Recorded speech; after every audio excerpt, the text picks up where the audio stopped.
आज આપણે વાત કરશું કે 10 રૂપિયાના ખર્ચાની અંદર આપણે કેમ દૂધ વધારવું। માત્ર તમે જ વિચાર કરતા હશો કે 10 રૂપિયાના ખર્ચાની અંદર કેમ દૂધ વધારવું, પણ તમને એવી આઈડિયા આપવાનો છું કે માત્ર ને માત્ર તમે 10 રૂપિયાના ખર્ચાની અંદર 2 થી 3 લીટર દૂધ કેમ વધારી શકો। એમાં ઘણા પશુપાલક મિત્રો એવા છે કે જ્યારે ગાય કે અથવા ભેંસ વિયાય ત્યારે એને ગોળ પાવાનું ચાલુ કરી દેતા હોય છે। અને ક્યારેક વસ્તુ કેવું હોય છે કે ભાઈ અમારે તો ગયા વખતે ગાય કે ભેંસ વિયાણી હતી તો 8 લીટર દૂધ હતું ગાયને, અને આ વખતે તો માત્ર 4 લીટર દૂધ છે। તો આપણે હવે ગયા વખતે 8 લીટર હતું ને આ વખતે 4 લીટર છે, તો એની સરખાઈ કેમ લાવવી, તો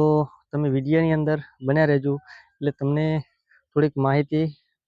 દેશી આઈડિયા આપી દઉં કે આપણે ગાય કે ભેંસને શું સારવાથી આપણી ગાય કે ભેંસનું દૂધ હતું એટલું પાછું આપણને આલવા માંડે। તો પશુપાલક મિત્રો ખરેખર અત્યારે શું છે કે જ્યારે ગાય અથવા ભેંસ વિયાય ત્યારે તમે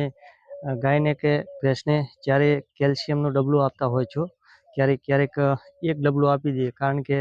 વધારે ડબલે લાવવાથી પછી આપણને ખર્ચો મોંઘો પડતો હોય અને દૂધ ઓછું આપતી હોય તો પણ ડબલામાં આપણને પોસાતું ન હોય તો આપણે બંધ કરી દઈએ છીએ। પણ પશુપાલક મિત્રો ક્યારેક ક્યારેક વસ્તુ કેવી બનતી હોય છે કે ગાય ગયા વેતરમાં આપણને ગાય 12 લીટર દૂધ આપતી હોય અને આ વખતે આપણને માત્ર ને માત્ર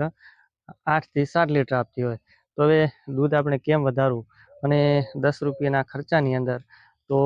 ખરેખર પશુપાલક મિત્રો આપણે વાત કરો તો કે આપણી ગાય કે અથવા ભેંસ કોઈ પણ એવી વસ્તુ હોય છે કે ગાયને તમે ક્યારેક ખોરાકમાં આરફેર કરતા હોય કે કોઈ પણ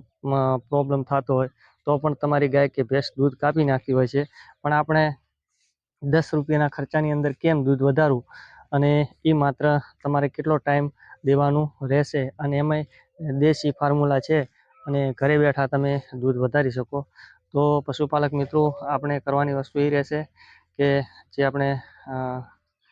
ખાવામાં નાખવામાં આવે છે મીઠું, એ 10 રૂપિયાની થેલી થઈને વાત મિત્રો 10 રૂપિયાનો ખર્ચો જ છે। એક થેલી લઈ લેવાની છે અને એક થેલી લેવાની, એક વસ્તુ 1 કિલો તમારે લઈ લેવાનું છે, કાળું મીઠું આવે છે એ બજારની અંદર ગમે તે અવેલેબલ છે, મળી જાય તમને। તો મિત્રો એને શું કરવાનું છે, 2 મીઠું મિક્સ કરી નાખવાનું છે અને કાળું અને આપણે જે ખાવામાં શાકમાં બીજે નાખવાનું આવે છે જોડોઈ, તો 2 મિક્સ કરી દેવાનું છે અને તમારે 2 કિલો લાવવાની રહેશે। મતલબ આપણે સાકર આવે છે, સાકર લઈ અને એને બરાબર ખાંડી નાખવાની, ખાંડની કે ગમે તે વસ્તુમાં, અને ખાંડી અને 50 ગ્રામ ઓલું બંને મીઠું ભેગું કરેલું 50 ગ્રામ લઈ લેવાનું અને 50 ગ્રામ તમારે લઈ લેવાની રહેશે સાકર। 2 વસ્તુ ભેગી કરી અને તમારે એક જ ટાઈમ સાંજના ટાઈમે દેવાનું રહેશે, કારણ કે ઘણો ટાઈમ નથી દેવાનું, માત્ર 15 દિવસ દેવાનું છે, વળી પાછું 15 દિવસ બંધ અને 15 દિવસ દેવાનું, એટલે મહિનાની અંદર 15 દિવસ જ દેવાનું। તમારી ગાય 100% જેટલું દૂધ હશે એટલું જ પાછું આવી જશે અને એનાથી ખોરાક પણ સારો લેશે અને પ્લસ 2 થી 4 લીટર પાણી પણ વધારે પીશે। અને તમારી ગાય કે અથવા ભેંસ થોડીક ડૂબળી હશે અને થાકેલી હશે તો તમારે જોઈ લેવાનું 15 દિવસ યુઝ કરીને એ કમ્પ્લીટ એનું શરીર અઠે ગઠે થઈ જાય, અને કારણ કે એનાથી ખોરાક પણ થોડોક વધારે લેવાનું ચાલુ કરે છે પશુ, કોઈ પણ ગાય હોય કે અથવા ભેંસ હોય। એટલે પશુપાલક મિત્રો ખરેખર તમે આ 10 રૂપિયાનો ખર્ચો છે ને એક વખત તમે અજમાવી લેજો તો તમને સંપૂર્ણ માહિતી મળી જાય, કારણ કે કાંઈ એમાં લાંબો ખર્ચો નથી અને કોઈ પણ માલ વસ્તુ એવી છે કે તમે ક્યારેક એને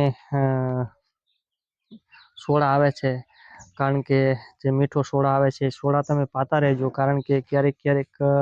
કોઈ પણ તકલીફ હોય પશુને પેટની અંદર તો પણ સાફ થઈ જાય અને ખોરાક સારો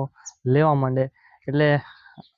અમારો વિડીયો ગમ્યો હોય તો એક લાઈક કરવાનું ન ભૂલતા।